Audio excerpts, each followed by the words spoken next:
everyone, this is another corset modification video, and today I'm going to take you along with me while I insert hip gores into this corset. So this is the waspy underbust corset from Corset Deal that I had reviewed a number of weeks ago, and I'm going to show you this corset from all angles before I start so I can remind you of the shape of it. And right now I'm cinched down, not completely, but basically to the point of comfort. To the point where if I were to lace down any more, then I would start to lose circulation in my hips. So you will see a little bit of a gap in the back, but I just want to show you this corset once more from all angles before I start so you can compare with how it looks afterwards. So here's the front, side,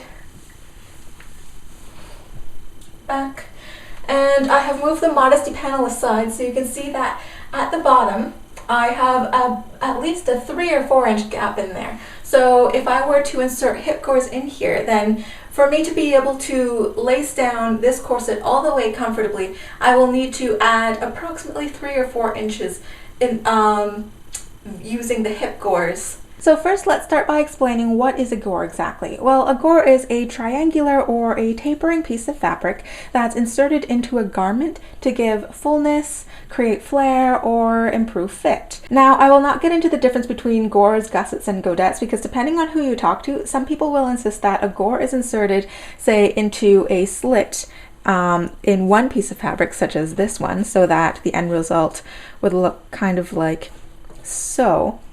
And a gusset will be basically the same tapering piece of fabric except inserted between 2 separate pieces of fabric like that. Then there are some other people that will insist that those names are reversed so that the gore is inserted between 2 separate pieces of fabric and the gusset is inserted in one piece of fabric with a slit in it. And then others will use the terms interchangeably. Now, the confusion has only existed in the last 200 years or so, and it seems that people really didn't care much what it was called before then, as long as they knew how to properly insert it. So for the sake of continuity, I'm just going to call this a gore throughout this video, and you can feel free to do any sort of auxiliary research to learn what you should call it.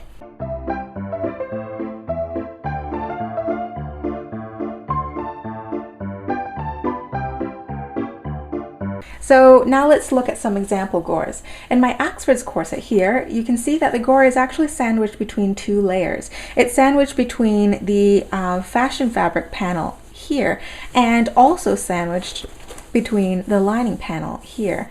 And you can see that because both the lining panel is folded under and so is the fashion panel, and then the gore seems to be underneath both of them. And here you can see the edge between the corset panel and the gore itself, and you can see that has a really neat top stitch along here, and it also has a top stitch along the lining side as well. So if you're going to put in a gore this way, then you would have to have a corset that's at least 2 layers. So this style of inserting a gore would not be viable if you're just dealing with a 1-layer corset, or say a corset that has the fashion fabric flatlined to the core fabric and treated as just 1 layer. And now let's look at my What Katie Did Lori corset, and you can see that the gores have chevron-shaped binding stitched down on top of the seam, which hides any raw edges, seam allowances, and if the binding is strong enough, then it can also reinforce the gore to the panel and to keep it together. So this would likely be much easier to do if you were adding gores to an already completed corset.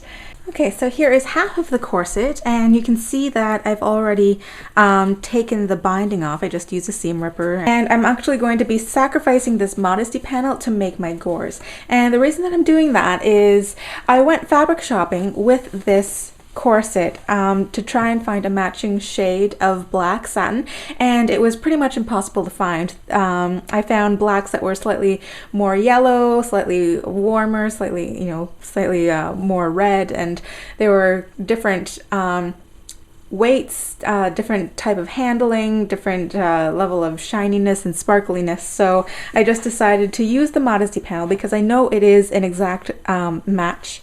It's the exact same satin to the rest of the corset. And if I need to make a modesty panel for this corset afterwards, then I don't care if that is not really matching, because it's not really going to be showing anyways. However, the hip gores are going to be quite visible, so that's why I want it to be an exact match. Now this corset is 6 panels wide. See, 1, 2, 3, 4, 5, 6. And I decided that I'm going to put 3 gores in here, 3 small gores, and on the side panels and the side back panel. The reason that I decided to put my gores there is because when I put this corset on, the most pinching I feel is on the very sides of my hips, so the sides of the body, and also basically that curve where my hip kind of turns into my butt. So that's why I'm putting the last gore right there. But you can see that I have already marked out where I'm going to put my gores, and I actually took my measuring tape and I made sure that I marked out the exact center of the panel between the 2 bones right there. And so I just marked it halfway there, halfway in the middle, halfway at the top, and I decided that I want my gore to stop basically about 1/2 inch away from the waist tape. And I'm going to reinforce it right there so that it's not going to run up and underneath the waist tape. And here you can see that I've drawn out the gores to put into my corset, and I've labeled it F for front, M for middle, and B for back. And just showing you a little close-up of the gore here, the middle line, the yellow one in the center, is the full height of the gore.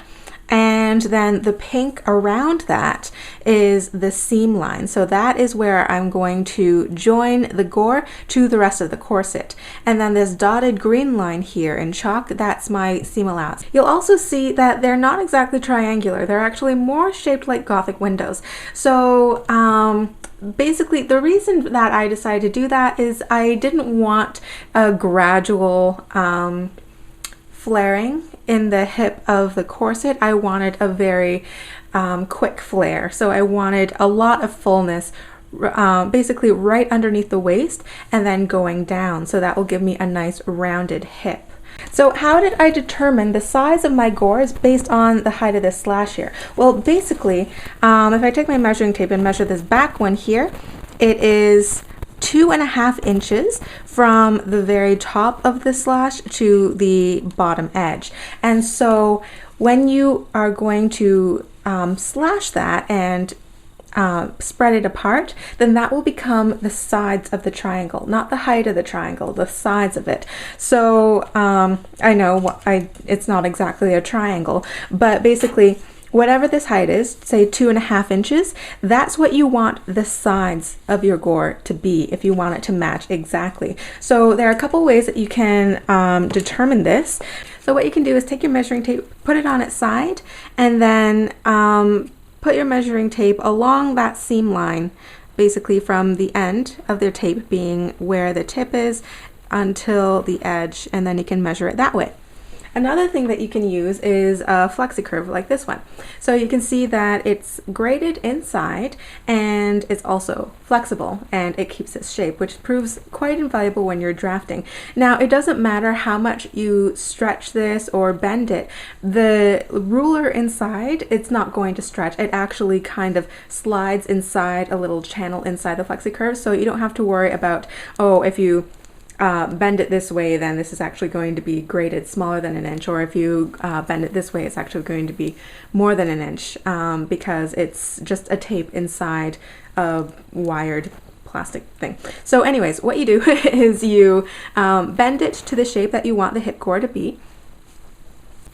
Then you put it on its side, just kind of like the measuring tape, and trace it out, making sure that it's the right length that you want it, and then all you have to do is flip it and trace the other side and it will be perfectly symmetric.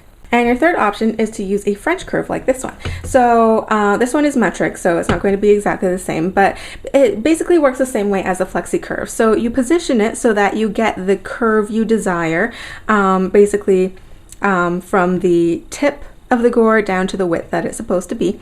And so let's say I like it like that. So the tip of the gore I'm going to set at 54 centimeters, and then the bottom of the gore is going to be 46.5 centimeters. Now that's more than 2.5 inches, but I'll explain in a second.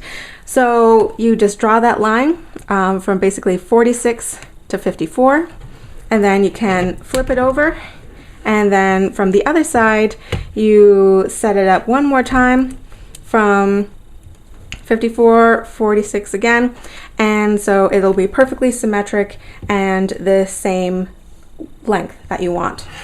So if this curved seam line is supposed to be 2.5 inches, that means that the actual height of the gore itself is going to be less than 2.5 inches.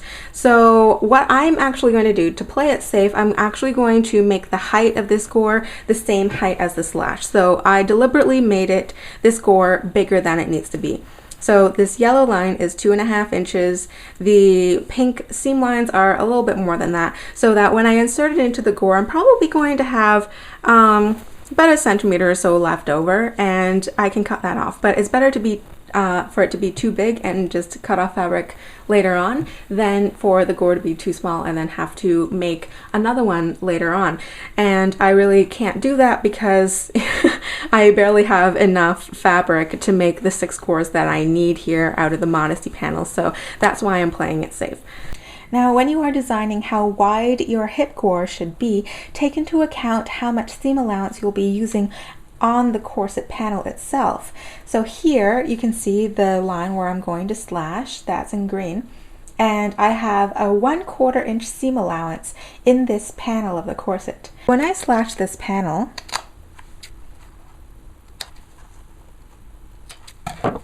and when I fold these seam allowances back like so, you'll notice that because of the 1/4 inch seam allowance on either side, I now have a 1/2 inch gap in the panel of my corset. So let's say I want my hip gore to add 1/2 inch more than the corset originally had in the hip area. So I'm going to show you this gore here is only 1/2 inch wide, and I'm going to show you the problem when I actually put this into the corset. So pretend I'm putting it into the corset. I'm matching up the stitch lines here in pink between the gore and the corset here. And you can see that when I put the gore in and I stitch it in, now the gore is 1/2 inch wide there. When you put your gore in, there's going to be no difference in the measurement before compared to after. So what you actually have to do when you're designing the width of your gore, so what you need to do is to add the width of the corset seam allowance to the width of your gore. So what I have here is a wider gore, and right there, that white line in the center, that's going to match up with the slash line of this corset. The lines that you see here that I have drawn in blue chalk, that is the amount of room that the gore is actually going to add to the ease of the corset itself. So I'm going to add 1/2 inch more space in this corset than there was originally. Then in the pink there, those are going to be the actual stitching lines. And you can see that the difference between the blue line and the pink line is 1/4 inch. So that matches up with the seam allowance in this corset. And then around there, I have my green seam allowance of my gore itself. So just remember that when you're putting in gores, you need to add 2 different seam allowance to the width of your gores. The width of the corset seam allowance, which you can see in pink, and the width of the gore seam allowance, which you can see in green.